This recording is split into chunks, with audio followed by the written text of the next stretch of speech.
What's up, everybody, and welcome back to the podcast. On this episode of the podcast, we're going to look at a couple of different things, 5 specifically, that you can do to help a bulging disc.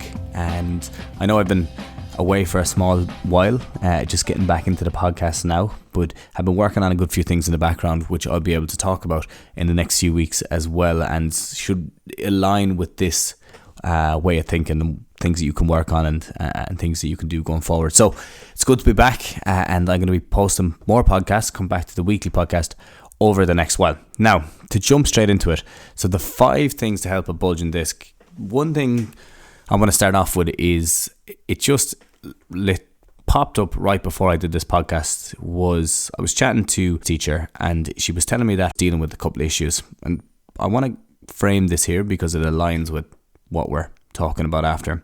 She mentioned that she'd been dealing with chewing, her neck gets really sore, and she gets a lot of headaches.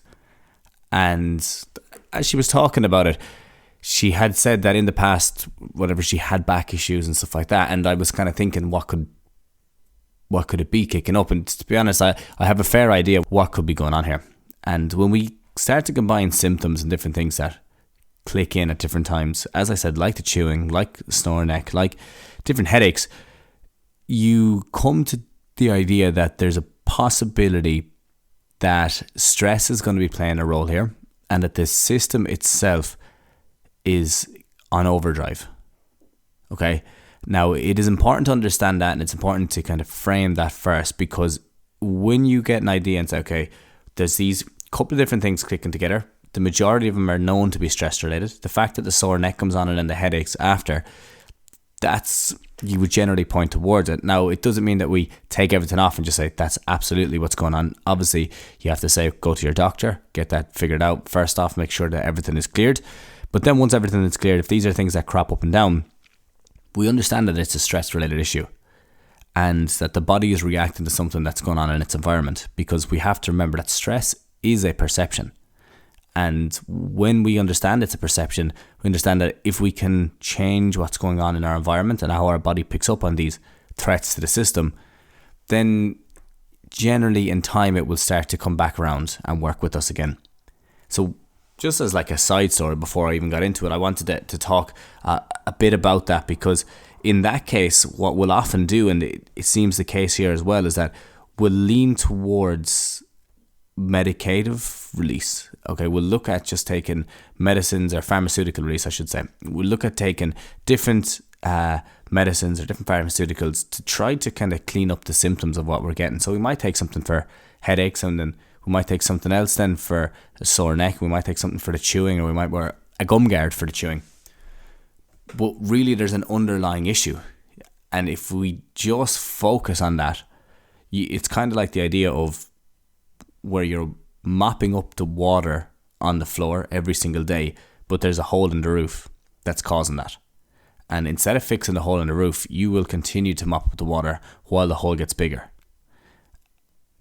It was something that I was just saying to her, like, if we can lean into that a small bit more, and if we can look at trying to get her to do things that will help to calm the system down, that aligns with the way that she likes to do things, you're going to get longer term results, and you won't rely on this medication to take down symptoms and signs of an underlying issue.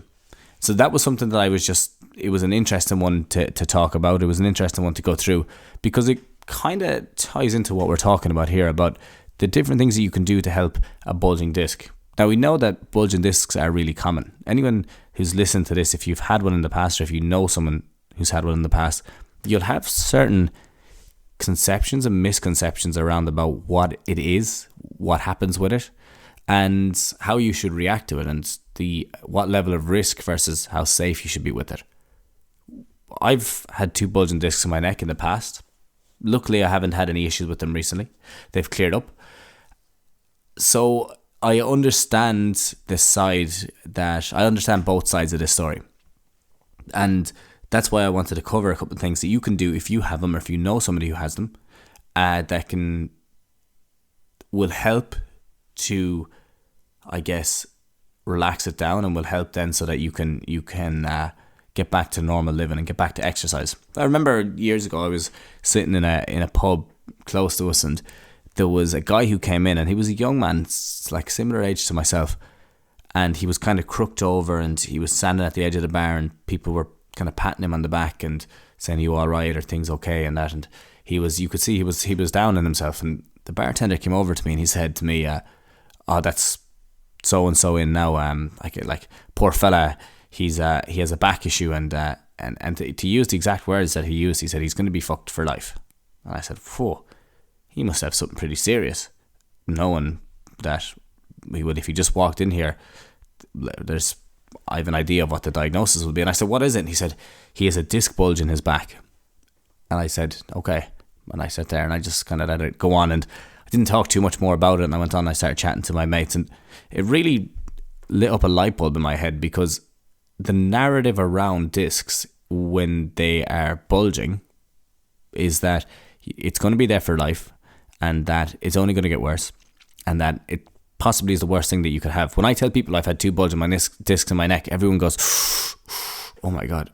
I was training jiu-jitsu literally 9 times per week while I had this, okay, which is probably the cause of why it happened a little bit more. But I was still training it. It didn't make me stop training. I took the weekends off. I got back in. It was okay. It would flare up on a Friday because of the fatigue side of things, and then I would get back into it and I would manage it. And then slowly but surely I started to rehab it more and manage my load better. But it was coming up to competition, so at the time, like, I kind of weighed out the risk versus the benefit of me being able to train versus me dealing with the symptoms. So it comes back to that idea of the narrative that you have around it is really important. And if you don't take care of the narrative, and if you don't check the narrative and check your beliefs, you will fall into the category that you will, what they call, catastrophize over what's going on. And that in itself, of what the bartender had said to me, is nothing short of, or absolutely, like, you couldn't call it anything else as opposed to catastrophization. The guy has a bulging disc in his back. 1 in 3 people over the age of 30 have a bulging disc, and no pain at all. They don't even know they have the bulging disc. So how can it be this life sentence if that's the case? Well, the life sentence comes after the narrative of, okay, well, if a disc bulge is there, you're going to have to get surgery, and it's going to degenerate, and it's going to get worse, and it's going to impact your spinal cord, and after a certain time you're going to be in a wheelchair. That is what we call catastrophization, and that is rule number 1 of 5 things to help a bulging disc. You need to avoid catastrophization. Catastrophization is going to be a huge factor with any back issue, because the societal, how we think about it, how society talks about it, how you need to protect your back when you do things, how you need to bend down a certain way and squat down a certain way, and how you shouldn't turn certain ways, and you shouldn't ever bend your back in general. There's so many elements to that drive this on and drive this issue to become a bigger problem than it actually is. So believing that everything is going to go bad for you, believing this narrative that, okay, this is a life sentence, that bulging discs don't heal. Bulging discs go out and they come back in. And that's why 1 in 3 people have them over the age of 30 and they don't even know. So we need to stop thinking like it is a life sentence, and it is the worst thing for us. So based on what you've heard before and what you've seen other people do, that's gonna, I guess, create the belief that you have around it. And if you have someone in your family who's had it before, now there's obviously severity, there's different levels to it, and that's the thing, is you can have certain levels to it. And in some situations it does need surgical like removal in cases. But in the overwhelming majority, and I would say 9 out of 10 times, you never need that. I would say 19 out of 20, 99 out of 100, you would not need that. Because it is something that the more we start to change the narrative around it, the better able we will be to deal with these going forward. So the first thing is, you need to avoid catastrophization. If we let our thoughts run wild, and if we let it control our actions and our reactions, you will go in circles. And I'll talk about how the circles happen later on. So it's going to cause you to, I guess, cause the system itself, because remember, pain and the nervous system, like, they're correlated, but pain isn't correlated to injury. So you could, as I said, you can have a bulging disc and no pain, which is extremely common. 33% of people over 30 years old have a bulging disc with no pain. That's really common. But what can happen is if we start to become extremely protective over this and we start to think about this like, oh, I need to be careful about what I do. I need to just make sure I don't bend down. I need to stop doing anything, any exercise, or stop doing anything in case it gets worse. That's going to cause your system to ramp up and become even more protective of an issue that it doesn't generally need to be that protective of in the first place. So that's where we need to be careful, okay, is that you are always checking and saying to yourself, okay, this will heal. They do go out, they do come back in. If I put things in place, I will start to improve it. As opposed to, I can't believe I had it. My father had it. He had to get surgery. He stopped work. My uncle had it. And then he was never able to walk properly again or play sports again. Like there's such a strong narrative to this that we need to break. And it can be broken. And it does take time, but you can do it. Okay, so that's the first thing, is you need to avoid catastrophization. The second one then is, it leads on to that, okay? Know your limits. Understand your limits. Understand why it flares up, when it flares up, and how it happens. Okay? When you start to get a better understanding of that, then you can say, I know my symptoms increase significantly when I extend my back. Okay? Or I flex my back. Well then, what we need to do while we are rehabbing it is we just probably don't go to the end range and drive it to the point that you're getting loads of numbness and tingling or loads of pins and needles or sharp shooting pain. Like, we can start to avoid that then. All right. So that's where it's about learning and understanding your limits. But you still will need to, during the rehab, it's okay if it touches off it sometimes. We just don't keep driving into it all the time and pushing it and driving it more, where it causes it to become more sensitized and it causes us to react a certain way. That's what we need to be careful of. So if you're noticing pain in every position, you might say to me, well, Robbie, like, I can't even do that because I have pain and tightness and restriction in every position. Then you're looking at a system that has become extremely heightened, really sensitized, and you do need to start to work on that system before you can actually really start fixing the disc itself. Okay, because as I said, the disc will heal with time, but you just need to make sure that you give it that right time. You kind of structure your days, you structure your plan right, so that you don't cause it to get any worse, but also that you don't have the mindset that's going to cause the issue to become more sensitive. So know what you can push into versus what you can't. That is a really important part of it. So once you avoid the catastrophization of this is going to be the worst thing ever, then you need to just be a little bit more careful of, okay, I understand my limits, I know what I can do. You're probably not going to start doing really sharp, explosive exercises at the very start when you have no tolerance to do them, because there's a possibility that can make it worse. Okay, but you don't want to completely avoid everything altogether, because there's an absolute guarantee that will make it worse through deconditioning. So it is about finding that point, and that's why working with a professional is important. It's about understanding what you can do, what you can't do, and having a plan in place so that you can start to work on it as well. The next one then we are looking at is managing fatigue. Fatigue is going to be a huge driver of pain. It doesn't mean you've always done more damage. As I said to you about my own discs in my neck when they were kicking up, it was generally like a Thursday, Friday that they kicked up. They were still there on a Saturday. It kind of reduced on a Sunday, and then on Monday it came back. Why did it kick up on those days? Because I'd already 6 or 7 sessions done in the days before it, and I was working and I was doing other things. I knew kind of what I was doing, so like I knew it was my own fault what was happening, but I was able to put it aside because I knew there was other issues that I had to deal with, or well, not other issues I had to deal with. There was other trainings that I had to get done, and that was important for me to do. So I kind of put it in the back burner a small bit, and now luckily it's completely gone. Touch wood. So as I said, fatigue is going to be a huge driver of pain. It doesn't mean that you've done more damage. Instead, it means that the body is actually starting to go into like a survival mode. Simple analogy to think about: when the battery of your car goes low, all of the lights on the dash turn on. And that's the same with the system. The nervous system is oftentimes when you become more fatigued, you get that shoulder pain, you get that neck pain, you get your back pain and your knee pain, and it feels like, okay, all these things are cropping up out of nowhere. I don't know what's going on. And in a lot of cases, it's fatigue related pain. Obviously get those things checked if it happens, but when you sleep well and you start to improve everything, oftentimes they disappear. So that's the other side of it. It's that we have to understand that pain, the level of pain we have, if it's a 2 out of 10 or a 3 out of 10 on a normal day, when you're fatigued, that will go up to an 8 or 9 out of 10. It become a bigger problem. Okay, and this is honestly one of the biggest problems I've seen with those who are dealing with bulging discs, is they don't understand, okay, fatigue is playing a role in what I'm feeling, and my system is becoming overprotective, and it's really on alert all the time, and it's giving me a lot of pain because of it. And they never manage the fatigue, and as a result then the things are going to continue to deteriorate for them. And there's two reasons that happens. The body itself, as I said, the sensitivity increases. It becomes more tight, more sore, more discomfort, more alert, let's say, to any movement that's outside of the norm.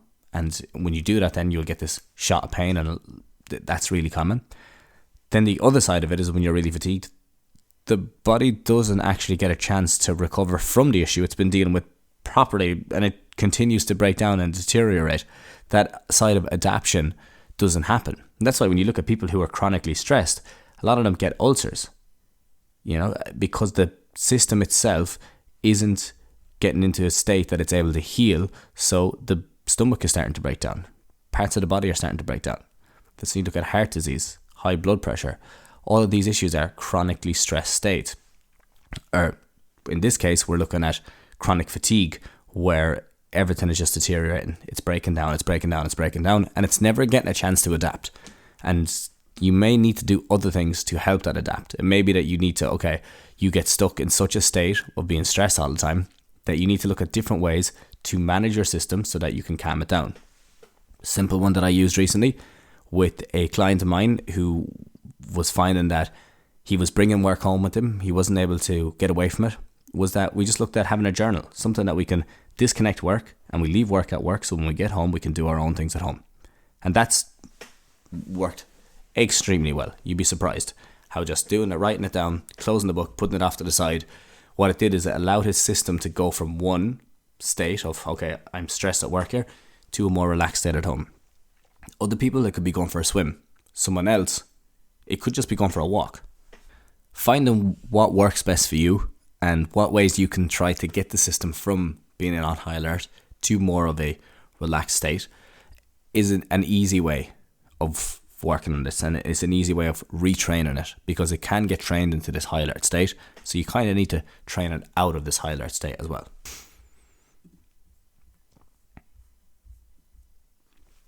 I'm only covering 5 of these on this episode. So as a side, if you wanted to learn more about the do's and don'ts of back pain, I did a full episode on it. It's number 165, and it's literally called The Do's and Don'ts of Back Pain. It's for those of you who want to get a better understanding of how to build on this even more, and what you can use and what you can, do, and how you can implement practices going forward, how to fix it. So that's Do's and Don'ts of Back Pain, and it's number 165. So you can cue it after this if you want to.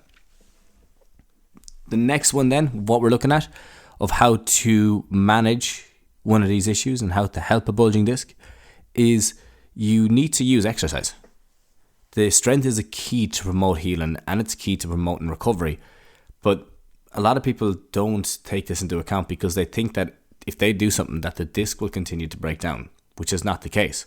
So what we need to look at instead, and to make sure issues stay off in future for us, is working on some form of strength or some form of movement or some form of exercise that will keep the circulation in the body moving, will promote healing over everything, and then as a result you're going to sleep better at night, so it promotes recovery. This is the thing, it's stress and adaptation. Stress obviously has a negative connotation to it right now, but in a general sense, that's how we adapt. You go for a run, it's tough, you come back, you recover, you get stronger. So that's why we need to look at some form of exercise to help with this. And the other thing is, we need a level of strength within the body so the musculature of the body is able to support the skeleton and support the issue itself while it's healing. But everything is just deconditioned, and you're wondering, well, why is this disc bulge just getting bigger when you're putting the same pressure on the same point all of the time? It's probably easier just to work on strength all around that, improve the circulation to the disc, improve the circulation to all of the areas around that, improve the coordination of the muscles in the area. Just because they're there doesn't mean everything is perfectly coordinated. Anyone who doesn't understand what I mean by that is that everyone can jump, where you can jump and you can jump 1, 2, 3, 4. Well, I want you to try skipping, where you get a skipping rope and you start to skip over it. And then that will show you, if you haven't done skipping before, that there's an element, even though you can do it and the muscles can do it, there's an element of you need to get more rhythmic and you need to get more coordinated. And it's a perfect example of People who are able to do jumps and single leg hops and stuff, get them to go skipping where they have to be rhythmically coordinated, and it takes them a while to get used to it.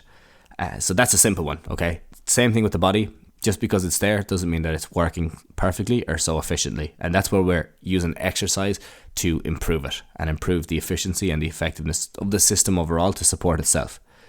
Just nearly a fix-all, or one that works for so many people. Go for a walk. Set out a time where you go for 20 minutes a day and you just go at your own pace and you nice little walk. My God, has that fixed so many people in the past, where you're just getting out. What it does is it helps to calm the system down so it's not overprotective.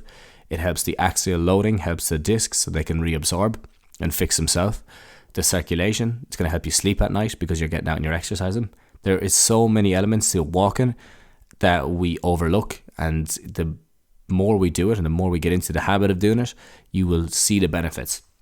So anyone that I work with on a one-to-one basis, I always have them looking at doing some form of walking once they're able to. Now, if it gets severe and the issue is so bad that they can't walk, well, then we need to start with lower exercises and we build it up from there. But in a general sense, we need to look at just getting out, getting the circulation right, moving the body more, and then making sure that the system then is feeling nice and calm and relaxed, and the circulation is there and that it can recover at nighttime. Walking is like a little stress on the body, but the long-term benefits of it are immeasurable. And if you look at, you might say, I'm at work, I'm walking all day. It's not really counted. Well, you can count it if you want to, but really we're trying to get out for like a 20-minute brisk walk where the heart rate is increasing for a longer period at a time. It's a little bit more important to try and get that in as well if you can. So they're the main ones. And as I said, walking is something I introduce to everyone when I'm working with them. But for other people, what we might look at doing is getting them into the gym, getting them into the pool. People say swimming is the best thing for back pain because it's not contact. It's non-weight bearing. That's the word I was looking for. It is. Swimming is really, really good if you enjoy swimming. If you don't enjoy swimming, it's not going to be that effective because you're probably not going to do it. Probably not going to be that consistent with it. So we have to find things that that we enjoy doing, that we can stay consistent with, and that will help us to get to the point we need to get to. And then you just use your movement, your mobility exercises with that, and that will help it to reabsorb and to pull back in. The last one then on this of the 5 points is you have to have a plan. You have to have a clear plan with goals. You have to understand what you're trying to get back to, as well as how you're going to achieve it. If you don't have a plan and you're just trying something for 1 week and trying another thing for another week and doing 2 weeks of massage and then doing 2 weeks of aromatherapy, and then you're doing 2 weeks of acupuncture, and then you might do a little bit of gym and work and you might do your rehab, you're just jumping around. There's no real structure to what you're doing, and it'll be difficult to see progress. So you won't know what you're trying to get to. You might say, I want to get out of pain, but if I said to you, okay, grand, let's get out of pain, and then we get you out of pain, and then I tell you to go for a 10k run and you've never run 10k before, there is a big chance that you're going to have a lot of pain at the end of that run. I would guarantee it, because you haven't done it before. So we need to change our mindset. It's not about just getting out of pain. It's about being able to tolerate certain things, being able to get back to something. That's the important part, and that's what we miss out on, because we get so focused on this pain and this pain and this pain that some days we notice, oh, I'm feeling good today. The next day we notice, okay, I'm not feeling great today. You've no connection as to what's after happening. Even though one night you might have only slept 3 hours, so the system's more protective, the pain increases. The other day you might have slept perfectly and you were hydrated and you had done a bit of exercise the day before, unknown to yourself, or you had to go pick people up or something, and you did a bit more walking the day before. That's why we need to have a clear plan with goals. Understand what you're trying to get to. The plan itself should incorporate your training days and your recovery days, and it should be suited to your lifestyle. So know when you're going to push and know when you're going to pull back. Oftentimes, pain is a signal to change, and the body is excellent for giving you these signals. So if you've been out of things for so long and the back pain has been giving you trouble and been giving you bother, and you feel like, I don't want to get back because it's just going to make it worse, oftentimes that's just enough of a hint to say, well, maybe we need to change something. Maybe we need to, it could even be the mind itself giving you the pain. As I said, 1 in 3 people don't have pain from a bulging disc. So it could be your mind just kind of relaying back to the body, something needs to change here. We need to get into better routines. We need to live a healthier lifestyle, whatever. There's other aspects to pain, to why it happens. And remember, it's always about survival. So when you have a clear plan with goals and you understand what you're trying to get back to and how you're going to achieve it, then the plan has your training days and has your recovery days suited to your lifestyle, and you're doing activities that you enjoy. It makes the rehab process and the rehab journey so much easier, and makes your life so much better because you start to feel better for everything that you're doing. You know you're moving in the right direction. The other thing is that it should be periodized, so you have these deload weeks alongside these training blocks. So you know you're pushing for a certain amount of weeks, whether that's 4, 6, 8, 10, 12, whatever works for you. And then you have these deload weeks that you're pulling back and you're doing just a little bit different there, where you're giving the body a chance to adapt. Comes back to that stress and adaptation. So once you do that, you need to just monitor everything, like your sleep, your diet, your energy. This is all should be part of the plan. And then you make sure that they're managed to the point that nothing just drops off, and you're not just focusing on one thing. You're not just focusing on just the strength and not the recovery, or just the recovery and not the strength, because you need to do both of them. And that's why you monitor your sleep, diet, hydration, your energy levels, everything around that. And then we often forget the last couple of things on that is that when an injury heals, this may have happened to you, and this may be why you're out of exercise so long with the back issue, knee issue, hip issue, whatever it is. When the injury itself heals, there is still fears and attitudes that are associated with that issue. And you won't notice, but these can have a massive impact on you. And they will cause you to behave in certain ways, and they will cause you to react in certain ways, which I talk about in the do's and don'ts of back pain. So check that out, number 165 after this. But when you don't address these fears and beliefs, you're going to repeat in cycles. You're going to have it 1 year, you're going to have it in January to February. It's going to kick up, it's going to really flare up, it's going to drop you out of everything. You're going to feel better. It's going to happen again then in September and October. And if you don't start to address these, you'll see that, okay, there is certain cycles to it, and you want to break those cycles, okay?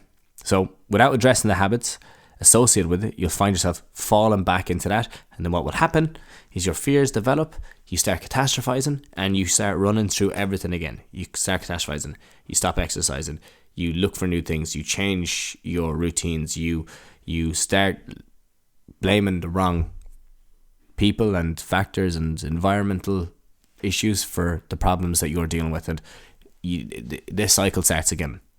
What I want to finish with here now is that just remember, all bulging discs will heal and they will reabsorb. And for that to happen, you need to make sure that you put everything in place. It is about consistency over time. That's the biggest thing. So the 5 points really quickly are, you need to avoid catastrophizing. You need to understand your limits. You need to manage your fatigue. You need to use some form of exercise, strength, and you need to have a clear plan about what you're doing, what you're working on, what you're trying to get back to with goals. Hopefully that makes sense. Now, if the podcast itself resonated with you, if you're dealing with one of these issues, if you are looking to get back to exercise, or if you have any questions, just shoot me a message and we can talk through it. The easiest way is on Instagram at RobbieCassidy_, RobbieCassidy_.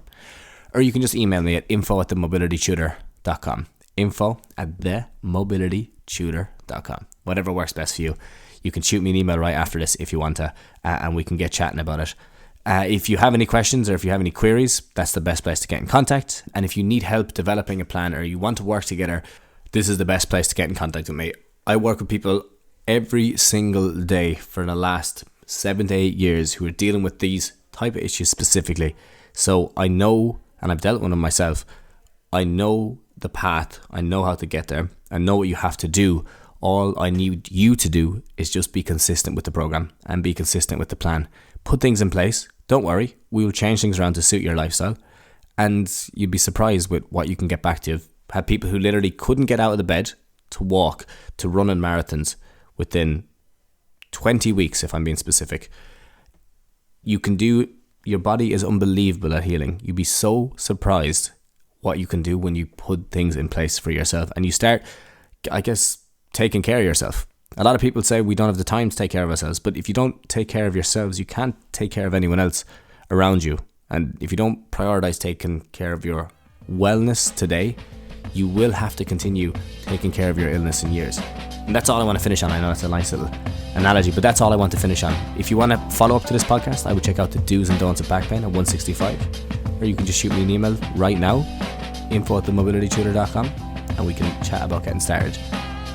I hope that helped you today. I hope you have a better understanding now of what to do, and I will leave you all and chat to you all at the exact same time next week. Have a good one.